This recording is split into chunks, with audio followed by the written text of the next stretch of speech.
What legacy for Jacques Chirac, France's two-term president, two-time prime minister, longtime mayor of Paris, passing away at the age of 86.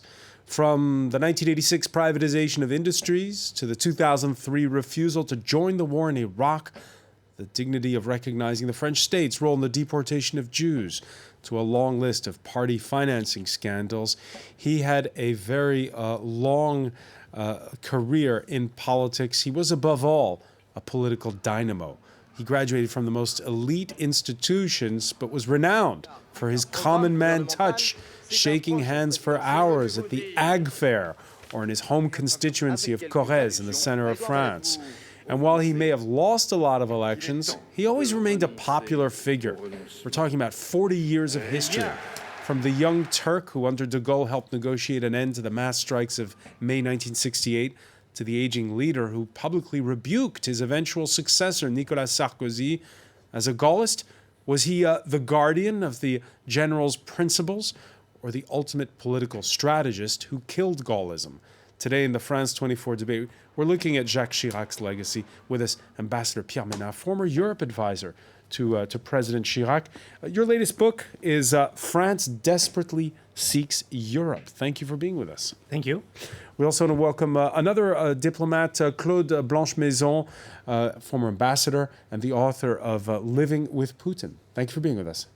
Thank you.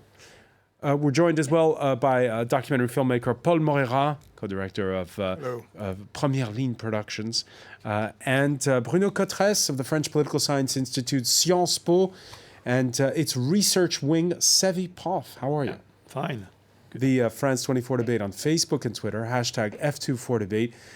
Where to begin? Before we ask our panel their Jacques Chirac moments, let's go to Andrew Hillier with a look at the Chirac years. May 7th, 1995. After two failed attempts, it would be third time lucky for Jacques Chirac, finally elected president. Barely days into the job, he ordered French soldiers deployed on a UN mission in Bosnia to ignore passive rules of engagement and fire back at Serb soldiers. It was a momentous decision that would change the nature of peacekeeping operations in the years to come. Chirac relished his new role on the world stage. He made more than 200 trips abroad during his 12 years in office and never shied away from taking a stand, like in 2002, when he called for countries to step up and save the environment at a conference in Johannesburg. Our house is burning and we're looking elsewhere. But he's perhaps most remembered for his opposition to the Iraq war. War is always an admission of failure. In domestic policy, he made his mark by boosting France's secular laws and its duty to remember the past. He set aside a day for commemorating the slave trade and became the first French head of state to admit France's role in the deportation of Jews under the Vichy regime. These bleak hours will forever tarnish our history. They are an insult to our past and to our traditions. But Chirac would have less success with his program of reforms. He managed to put an end to military service, but all too often he was forced to backpedal. First of all, in 1995, when barely months after taking office, a wave of protests forced Alain Juppé's government to shelve plans to reform France's retirement and welfare systems. In 2006, he abandoned plans to create a new type of work contract for young people after thousands of students took to the streets. He also faced a backlash from France's impoverished city suburbs when two teenagers were electrocuted in Clichy-sous-Bois in 2005. The rioting lasted 3 weeks. France's political animal was also responsible for big political miscalculations. He dissolved the National Assembly in 1997, calling fresh legislative elections, a move he hoped would boost his majority. But he got the opposite, a socialist government, and the beginning of an uneasy period of power sharing. His project to shorten presidential terms from 7 to 5 years was approved by voters, but close to 70% of eligible voters didn't cast their ballots. But he knew how to bounce back when it counted most. in particular in 2002, when he was swept to a second term in office with 82% of the vote against the far-right's Jean-Marie Le Pen. Tonight, let's celebrate the Republic. In 2005, with the end of his presidency on the horizon, he suffered a stroke. His thoughts began turning to his political legacy. He had a museum built, dedicated to artwork from far-flung continents, a passion that Chirac kept hidden until late in his life. Inaugurated in 2006, 10 years later, the museum was officially named after the man who inspired its construction. Pierre Ménard, when you heard the news today, what's the moment that the moment that came to your mind in Jacques Chirac's long political career? Well, first, let me express my sadness and have a thought also for President Chirac's family, because it's a great loss for them, of course, but for France. You asked me a moment, a specific moment. Maybe I recall a moment in his office. Your reportage said that he dissolved the National Assembly and the elections were lost. But I remember having seen him tête-à-tête the same evening, and he was going on.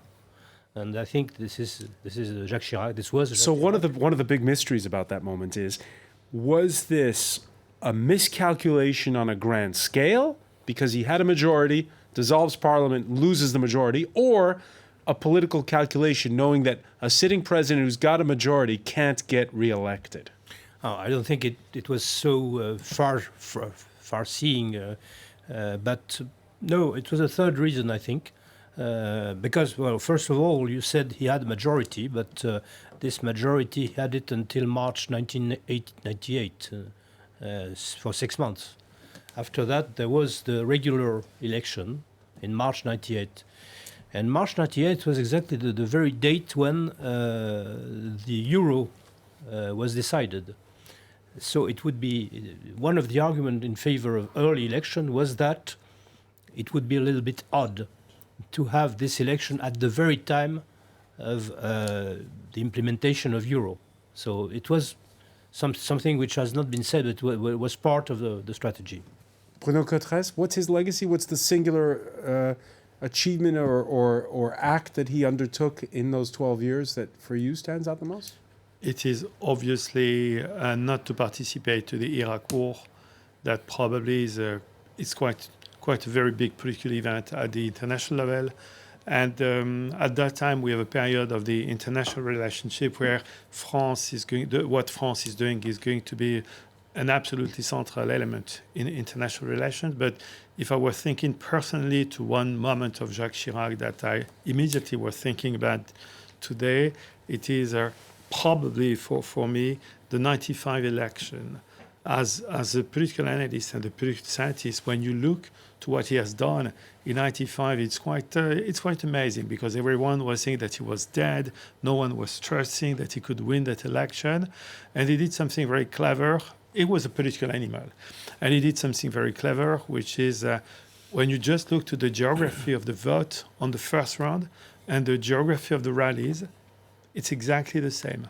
Jacques Chirac knew that no one was really supporting him, and he decided to do something very strategic, which is to concentrate the campaign on the strongholds in the center of France, in the famous Corrèze, Chiracland, I would say. So rather than try to win over other voters, energize your own base. That was so strategic, and it had worked. It was working, actually. So he was quite a big political animal, and eventually these kind of political animals that we don't see really on today. He really was one of a kind, Claude Blanche-Maison. When you would see him shaking hands on the campaign trail, and his energy was boundless. What's your singular moment?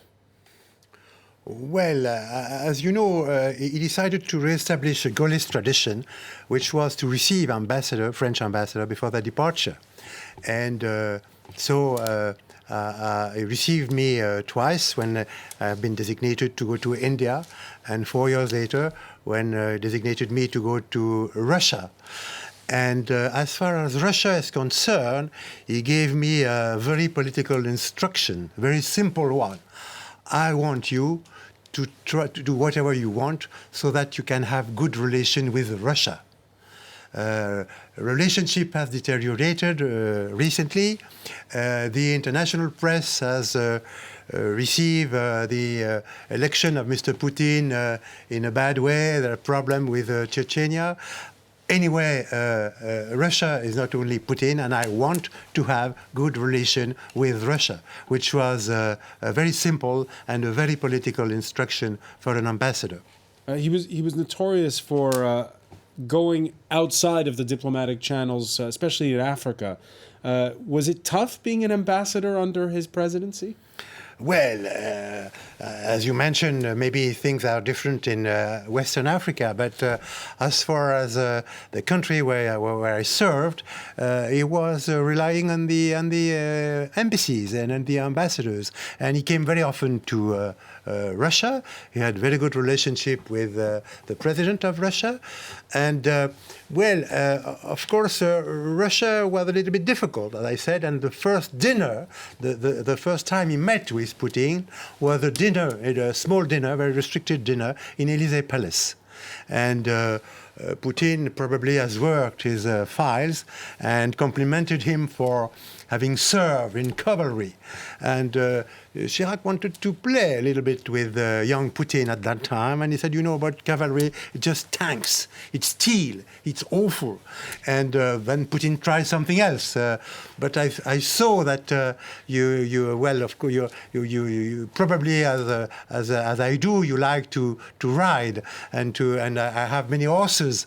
And Chirac said, well, all my friends who have horses have broken their legs. And then he came to ski, same thing. People who ski are breaking their necks. And Putin didn't know what to think about it. So then they talked politics. Okay. Your Chirac moment, if you had to define, if there was a defining moment that you witnessed or can remember. First, I spent a lot of time in the Middle East in the years 2003 and 2004, and I have to say that there were two magic names to go through the fiercest checkpoints. It would be Jacques Chirac and Zidane, and they would always stir up some sympathy from the worst guys you could imagine. But my Chirac moment is we covered for the show I was taking care of back then in 2002. We covered the campaign, the fight between him and Jospin. And we didn't get access to him because it was pretty much controlled. And they decided we were not political journalists, so they did not give us access. So we chose an angle. We were going to tell this campaign through the eyes of the workers of Danone who were on strike and were about to be laid out. And so we filmed two moments, a moment with Jospin, with the same guys. And it's very interesting because Jospin was very withdrawn and very rigid. And then they meet Chirac in another occasion. And Chirac is very shrewd. He takes them apart in a room with no cameras.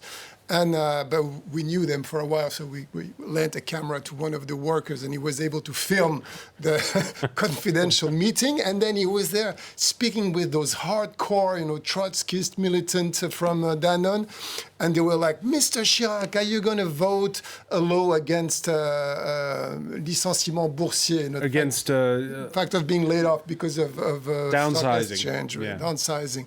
And he was like, yes, of course, and touching them, and he was so warm, and then the hardcore guys got seduced by him. Of course, he did nothing about this law, but he was really good at touching people and having empathy. Everyone's got their Jacques Chirac story. Perhaps mine was the stark contrast covering the presidential palace, the Élysée, where after the aloof François Mitterrand, who kept journalists at a fair distance, the surprise to see a president of France kissing news agency reporters on both cheeks in the courtyard of the Élysée Palace. Laurent Berstecker has more on what Bruno Cotrez called that political animal.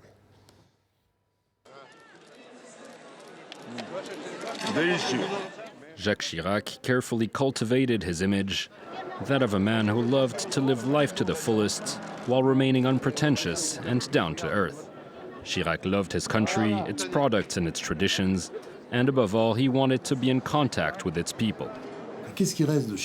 What remains of Chirac today, the main thing that everyone remembers, is his banter and his honesty.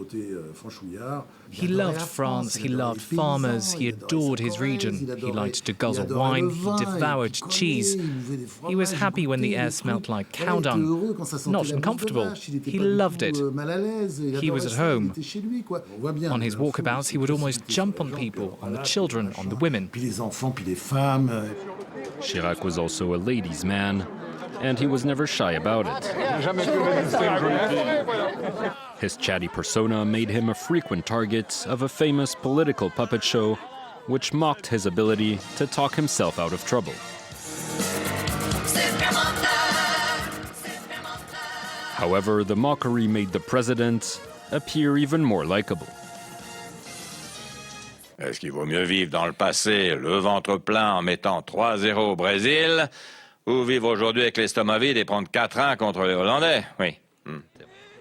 Chirac was also a football fan who rooted for the French team at the 1998 World Cup final. The creation of the Quai Branly Museum in 2006, a project dear to his heart, revealed yet another side of his personality, Chirac, the art specialist. People found out about his love of Asia, that he was an expert on Chinese antiques, an avid sumo fan, and a connoisseur of Japanese poetry.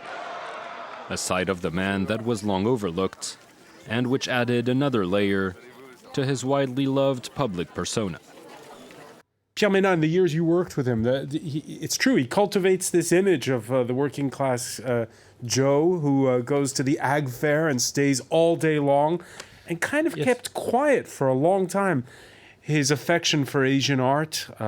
Yes, indeed. He pretended to, for a long time to lack some culture. He said he only read police novels, detective novels, and liked westerns. But in fact, he was everybody who worked with him could notice he had a very wide culture, not especially in France, if I may say so, but on other countries like Russia. As Claude knows, he had learned Russian. So for people abroad, right, the French, the stereotype is that it's highfalutin culture, and this idea of the political animal who goes and shakes hands with absolutely everyone, could shake I don't know how many hundreds of hands in a single day. That's un-French for a lot of people. It's true. What made him tick? It's true, but you had two, if I may say so, two Chiracs. The electoral animal, the political animal, but also the head of state. And most foreign interlocutors met the head of state when he was prime minister, and so a man who was very, very aware of his files. And for instance, in Europe issue, which I took care of, Jacques Chirac was in fact one of the best experts, I would say, on Europe, because he had been Minister for Agriculture, and he had participated in the marathon, on the Mansholt plan. It was in the early 70s.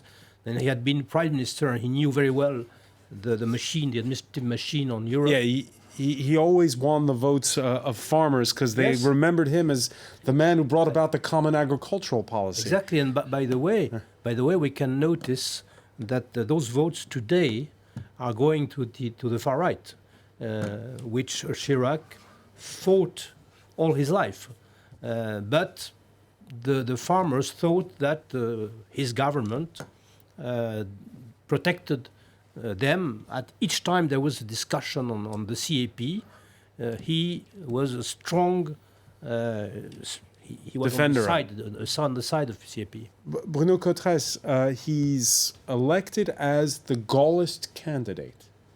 Was he a Gaullist? Was he in the tradition of, just to remind our viewers, Charles de Gaulle wrote the constitution we have today in France with a strong executive power that's from high above. Is Jacques Chirac, in the way he conducted himself and the way he held office, was he a Gaullist? It's it's a little bit more complex. I would say that obviously Jacques Chirac, all during its political life, constantly made references to Gaullism and to General de Gaulle, obviously. And it's obviously extremely important in the political trajectory of Jacques Chirac, the constant reference to de Gaulle, but also to Pompidou, the second president of the Fifth Republic.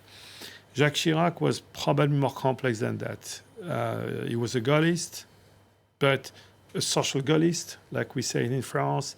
The typical attitude of the social Gaullist is to consider that actually the welfare and the state is very important. But Jacques Chirac, at one stage in the mid of the 80s, was, let's say, not exactly seduced, but I would say he was very interested by political ideas coming from the US and from the UK. Yeah, he had his Thatcher moment in 1986. Yes, He's prime minister, in the mid of the 80s. And after the socialists had nationalized a bunch of companies, he privatized them. And even some people were saying that he was also a little bit of the left. Jacques Chirac biographers said that when he was very young, he was a teenager. He was eventually leftist. Some people say that he was selling the newspaper of the Communist Party, L'Humanité. So probably he was someone having quite a hybrid profile and a very pragmatic person also. Those who followed General de Gaulle came from both the right and the left, and when he runs in 1995, he talks about the social fracture. He tries to woo votes from both sides, but he wasn't considered by ordinary French people as somebody who brought together the right and the left. Well, he referred very frequently to de Gaulle, of course, but I think he was also a man of his time, and time has changed. And for instance, in the diplomatic field, he was one of the first in France to stress the importance of rising countries in Asia.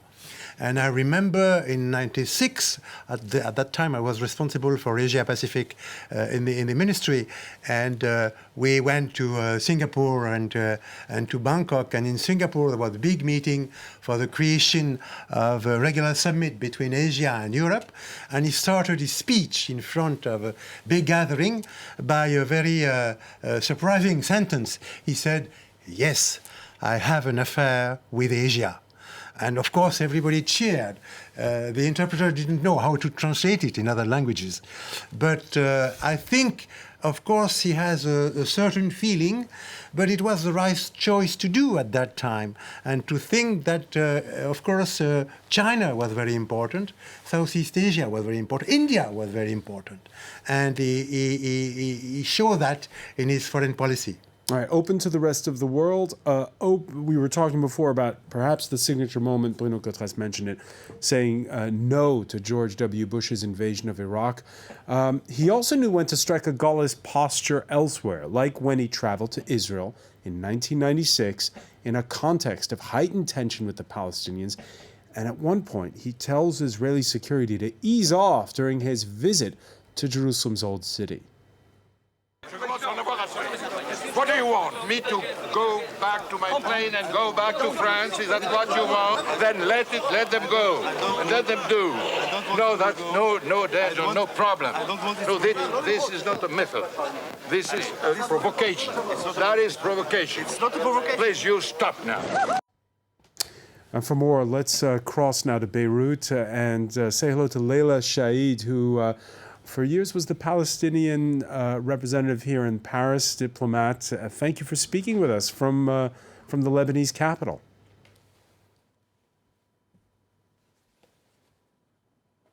Thank you.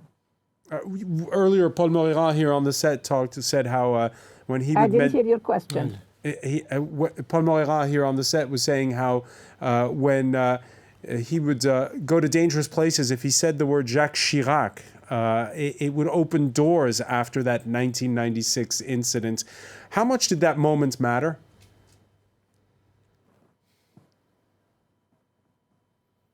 No. Jacques Chirac's contribution to Palestine does not start in 1996. It starts long before, when he was even mayor of Paris. And the visit is the outcome of his policy of support of the right of the Palestinian people. And the reason why he made that reaction is because he refused totally any Israeli presence, whether military or civilian, during his visit of occupied East Jerusalem. And because it went on for days with the Israeli authorities, they were trying to pressure him to accept an Israeli presence, and that would have meant recognizing the annexation of Jerusalem. When he utterly refused and went on a private visit with 100 journalists with him, and I was present too, they took their revenge by provoking him the way they did, and they sent cars literally to bump into our feet behind us. And ultimately, he made this confrontation to tell them that he realized very much that they were doing it on purpose to provoke him.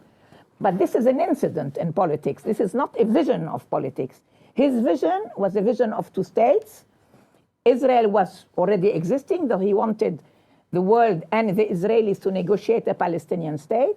Now he's already in the Holy Sepulchre, which is a very important church where France has a very important role, with Michel Sabah and Stanislas de la Boulay, the Consul General of France in Palestine. Then he goes to the Haram al-Sharif to see the Muslim part of Old Jerusalem. And I think that he played a very important role in supporting the Palestinians, Yasser Arafat as a leader, the rights of the Palestinians, also the rights of the Israelis to live at peace. But he did not have, unfortunately, the post of the Americans, who wanted to do their own diplomacy on their own. And he wasn't ready to be aligned to the Americans, neither on Palestine, nor on Iraq, nor on Lebanon, in fact. Leila Shaid, what's left today of Jacques Chirac's policy when it comes to the Middle East? Well, unfortunately, I have to tell you, not much. First of all, because he is the last of the Gaullists. He is the last of the leaders who were brought up in an attempt at creating a non-aligned position which would be balanced between East and West. We have a president in the US which is not willing to allow the Europeans to play any role. Chirac played a very important role also in Europe, like Mitterrand.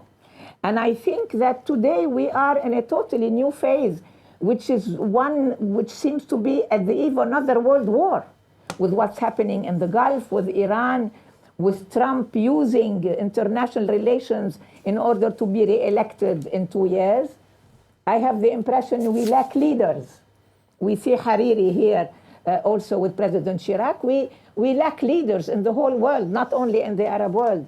And I think that that's why his legacy and the lessons we can learn from multilateral approaches and the refusal to go to war like we did in Iraq. You know, when he refused to go to war in Iraq, now, 25 years later, we realize that he was right, because what we're living today, the extremist policies we see from the Islamic groups, is the result of the war against Iraq. I wasn't for the occupation of Kuwait, but there were other solutions, and he tried to negotiate and convince Saddam to withdraw. Unfortunately, he failed.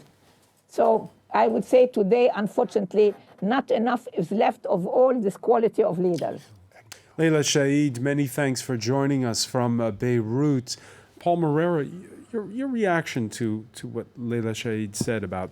Yeah, I think it's interesting because there are two Chirac. You know, there is the Chirac, the foreign Chirac, who is probably one of the bravest political men we have had in the Fifth Republic.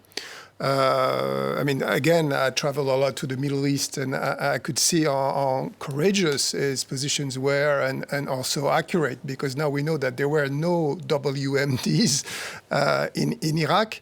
And then there was the national, the domestic Chirac that for me was more opportunistic, I'd say, because there's a moment we forgot, and maybe we have to so that the biography is complete, to remember that he was one of the political men who played with the themes of the National Front by invoking the smell and the noise of the migrants or immigrant population. So there's, like, for me, there's two Chirac. There's one that I'm very proud of and one that I'm more critical of.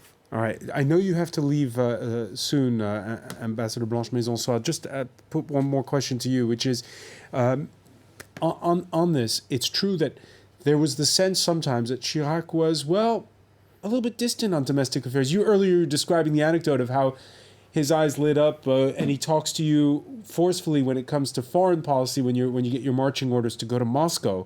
There's the famous anecdote of when he was prime minister falling asleep in a cabinet meeting one time.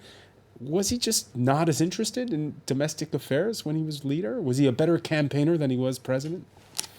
Well, I think he was a shrewd French politician, and he was known like that because he was perfectly aware of how to win an election. He has been campaigning in the countryside. So I think we cannot, we have to recognize that. But of course, he was particularly at ease in foreign policy. And on foreign policy, he was on the Gaullist line in a way.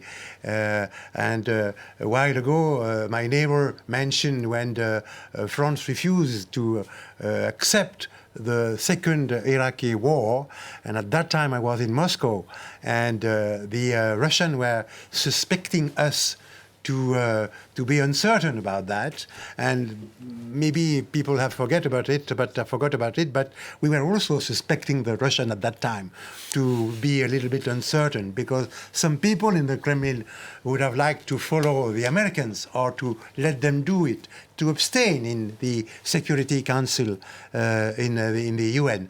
And at that time we were discussing with Russian until the decision was made clear. We are not going to accept that war. So he made the decision himself. It was a real Gaullist decision, I think, and the following events show that he was right. All right. Well, I want to thank you, Claude Blanche-Maison, for being with us here in the France 24 debate. I know you have to leave. I want to turn to Pierre Ménat at this point, sure. And ask you the two Jacques Chiracs that Paul Moya was talking about. He's reelected in 2002 after that shock of the first round where the left is fragmented, too many candidates, and the far right makes it to the second round. What's often overlooked is Jacques Chirac doesn't fare well at all in the first round. He gets less than 20% of the vote. And a popular figure among the French, but they didn't always want to vote for him.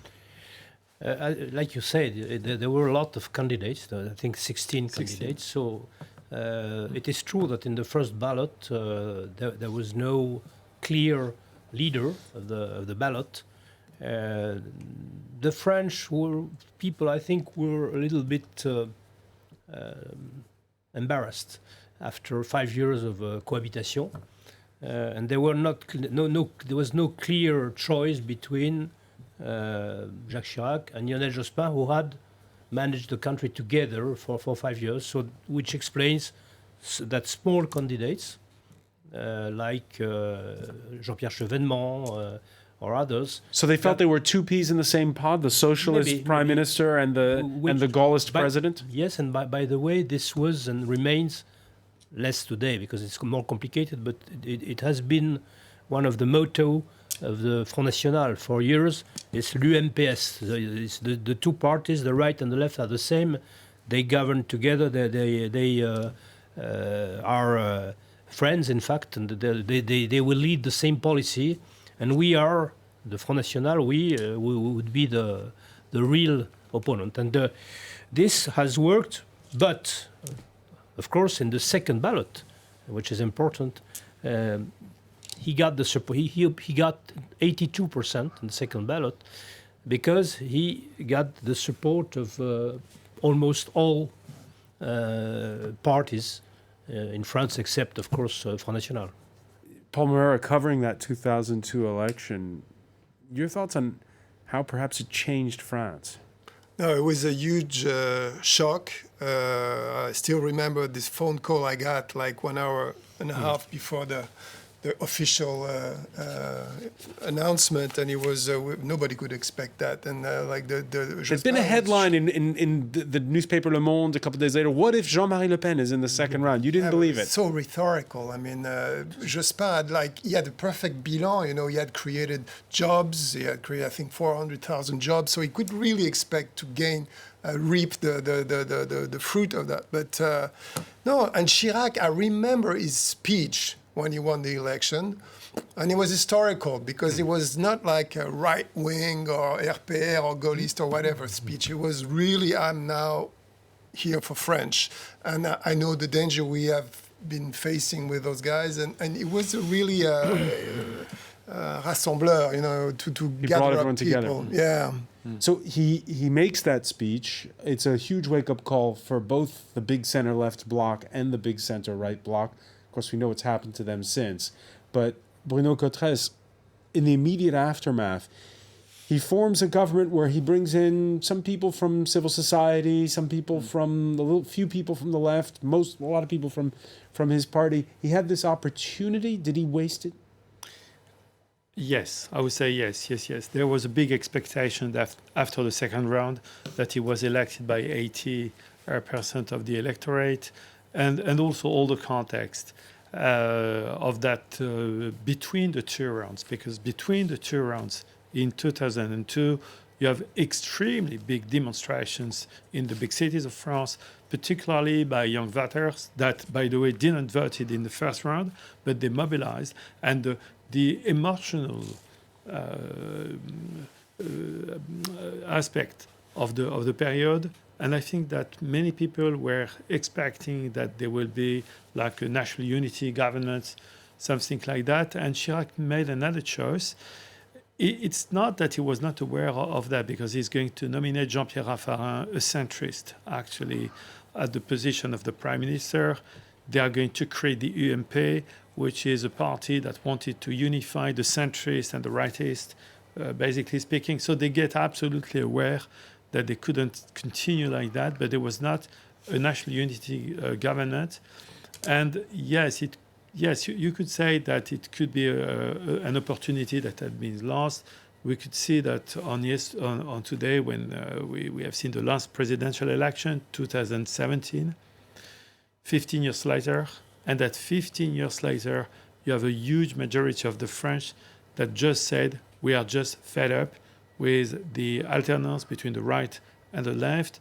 We changed the majorities, but the problems still remain, and they wanted to test something new with Emmanuel Macron. Maybe the story would have been a little bit different if 15 years before we would have tested that to get a government with more people from the left and from the right, for instance. Next Monday, there'll be a service at Paris's Saint-Sulpice Church. Notre-Dame Cathedral closed for renovation after that fire. Emmanuel Macron will be there, of course. And how different is the Macron's presidency from the one of Jacques Chirac back in those days? How have the institutions changed? The institutions are quite stable, but the way that the political actors are using the institution has changed a lot. We've got some reform of the French constitution since. There was a big reform that was done by Sarkozy in 2008, giving a little bit more control to the legislative on the executive. So, but the basic structure of the Fifth Republic is still the same. We have a dominant president, but the way that people are going to use it, the political actor, is not exactly the same. Macron tried to use, in the beginnings of its presidency, the Fifth Republic framework as before. The president decide, vertical authority, and we've got the Yellow Vest crisis at the end of that. So I think that we are on today in a moment of transformation of the Fifth Republic. It's a quite stable framework. The Fifth Republic was created in 1958. It's a very, very long, actually, political system, which is very stable. But what Macron, the incarnation of the presidential style of Macron, is not exactly the one of Jacques Chirac. Jacques Chirac got the typical, very traditional leadership. Yeah. He used to be a party leader. He created. I was going to ask Pierre Ménard, and it'll be the final word on this. And also, he was the mayor of Paris. I was going to ask Pierre Ménard. It's going to be the final word on this. Jacques Chirac was a political operative who worked in political parties, and today those old political parties. No, for the reasons which were described just before, people are fed up with those big parties, right wing, left wing, and both have been rejected in 2017. And so I think the problem comes if you look at the two Chirac mandates. The first mandate, out of 7 years, there were 5 years of cohabitation. Everybody complained. Power sharing with the left. Power sharing.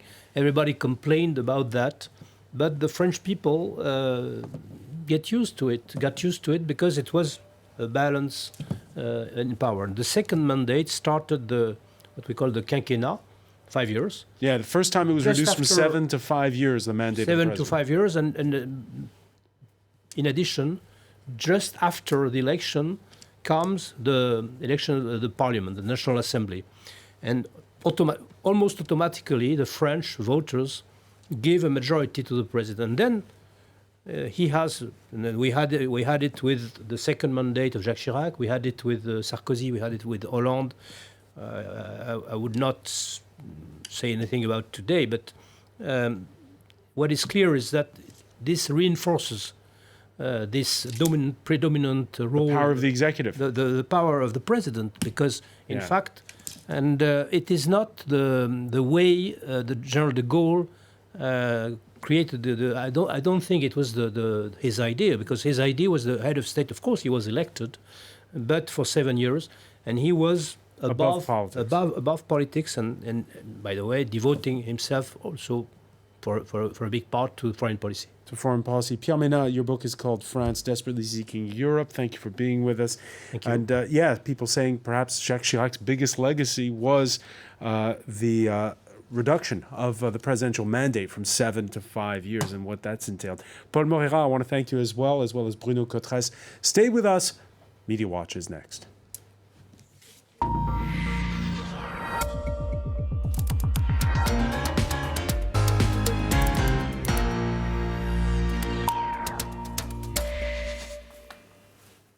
And we say hello to James Creedon. Hi, Francois. So lots of editorial pieces, obituaries and whatnot, flooding news websites and social media. We'll start with the Courrier International that has been looking over the Rhine to some of the reactions from Germany. Süddeutsche Zeitung, the French will remember with mixed feelings this man reputed to be all of the following: jovial yet power-hungry, cordial yet extremely untrusting, and charming yet ruthless. So they're pointing to a certain set of paradoxes in, I suppose, the person of Jacques Chirac. And those paradoxes have been picked up by Marie Slavicek, writing for Le Monde.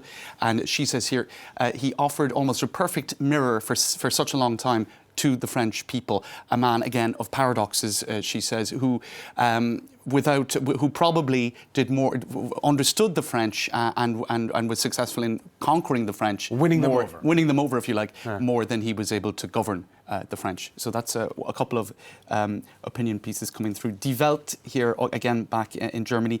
The last formatted French president, Jacques Chirac, was the last French president whose career began in the era of General de Gaulle. One could say that he was even the last to have had even a fraction of the stature necessary to walk in his monumental footsteps. After Chirac, and they go on to say things that are not very flattering about Sarkozy, about Hollande, and maybe even Macron. Each has proven once in part that the presidential role, as conceived of by de Gaulle, is outmoded in today's world. So that's the point of view of Die Welt, perhaps echoing some opinions on set tonight. And the Daily Beast's Christopher Dickey is looking back to 2003 and the stand that was taken prior to Paris or France joining NATO's military command structure, where they stood up, where Paris and Berlin stood up to George W. Bush and made Paris shine. So certainly that's something that is remembered as a moment of bravery and conviction in terms of French foreign policy under Chirac. And this was the front page of the New York Post at the time. Damsel in distress, Laura braves the weasel kiss. So there was a lot of very negative talk about France and the French and the person of Jacques Chirac at that time. Of course, we all will remember, or at least those of us old enough to, the Freedom Fries parenthesis that went on for a couple of months. French fries were renamed freedom fries in an act of extraordinary pettiness. And that reminds me of this image, which was also circulating on social media as well. I suppose a man with a great degree of panache, and he famously would give the baisement, very old-style greeting to various female politicians, and I think some, such as Angela Merkel, would have found it a little bit weird. Growing up in communist East Germany, the local in France has been looking to some of his more choice phrases. Of course, you could go on all night. One that they had, this was referring to British cooking. And he said this in 2005 in the company of Vladimir Putin and Gerhard Schröder. You can't trust people who cook as badly as that. After Finland, it's the country with the worst food. And he even has his own Tumblr as well with lots of cult images. So he certainly became a cult figure and will remain one, I think. Indeed. Many thanks, James Creedon. I want to thank our panel once again. And thank you for being with us here in the France 24 debate.